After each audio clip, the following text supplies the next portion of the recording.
তৈমুরলং।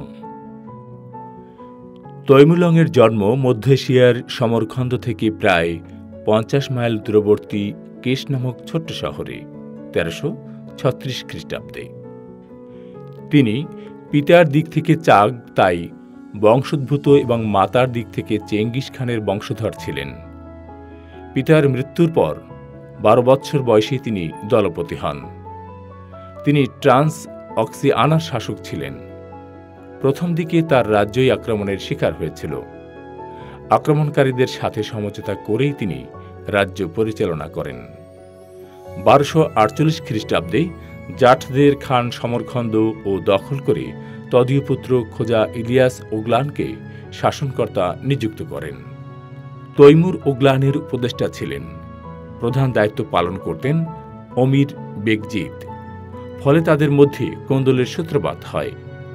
তৈমুর প্রাণ রক্ষায় সমরখন্দ পরিত্যাগ করেন। ভাগ্যান্বেষণে তৈমুর বিভিন্ন জায়গায় ঘুরতে থাকেন। কিছুদিনের মধ্যেই তিনি শক্তি সঞ্চয় করে সমরখন্দ জয় করেন। ১৩৬৯ খ্রিস্টাব্দে তিনি সমরখন্দের সিংহাসনে আরোহণ করেন। প্রথম ১০ বৎসর তিনি প্রতিবেশী জাঠ, মঙ্গল এবং খাওয়ারিজিমের বিদ্রোহ দমন করেন। তিনি পালাক্রমে হিরাত, কান্দাহার, কাবুল দখল করেন। এরপর তিনি সিস্তান এবং মাজেন্দ্র দখল করেন। ফারুস এবং ইস্পাহান বিজয় ছিল তার জীবনের উল্লেখযোগ্য বিজয়। পারস্যের বিদ্রোহীরা তৈমুরের সৈন্যবাহিনীকে আক্রমণ করলে ৩,০০০-এর মতো সৈন্য নিহত হয়। তৈমুর এই ঘটনায় ক্ষিপ্ত হয়ে তার সৈন্যদের নির্বিচারে হত্যাকাণ্ড চালানোর নির্দেশ দেন। এর ফলে সংঘটিত হয় ইতিহাসের এক জঘন্যতম হত্যাকাণ্ড।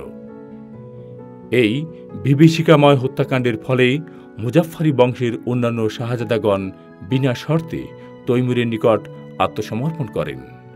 তিনি ইরাক, সিরিয়া এবং তুরস্কেও অভিযান পরিচালনা করেছিলেন। ইরাকের তাতরিত দুর্গ অবরোধ করার ফলে বহু মানুষ প্রাণ হারায়। তাতরিতের পর তৈমুরলং কালাত দুর্গ অবরোধ করেন। ১৩৯৪ খ্রিস্টাব্দে কিপচাক অঞ্চলে অভিযান পরিচালনা করেন। রাশিয়ায় ঢুকে তিনি মস্কো লুণ্ঠন করেন। তৈমুরলং ১৩৯৮ খ্রিস্টাব্দে ভারতবর্ষ আক্রমণ করেন। তখন দিল্লির মসনদে ছিলেন তুঘলক বংশের শেষ সুলতান মাহমুদ শাহ। তৈমুরকে বাধাদানের ক্ষমতা তার ছিল না। তৈমুর বিনা বাধায় দিল্লি পৌঁছান। ৩ মাস ধরে তিনি অবাধ হত্যা ও লুণ্ঠন কার্য পরিচালনা করেন। তার হত্যা ও লুণ্ঠনের ফলে উত্তর ভারতে দারুণ দুর্ভিক্ষ দেখা দিয়েছিল। ক্ষমতার নেশায় তৈমুর উন্মাদ হয়েছিল। ১৪০৫ খ্রিস্টাব্দে বৃদ্ধ বয়সে তিনি চীন অভিযানে বের হন। বরফের কারণে রাস্তাঘাট দুর্গম হলে তিনি উত্তরার নামক স্থানে শিবির স্থাপন করেন। কিন্তু কঠিন রোগ আক্রান্ত হয়ে তিনি ১৪০৫ খ্রিস্টাব্দে ১৮ ফেব্রুয়ারি মৃত্যুবরণ করেন।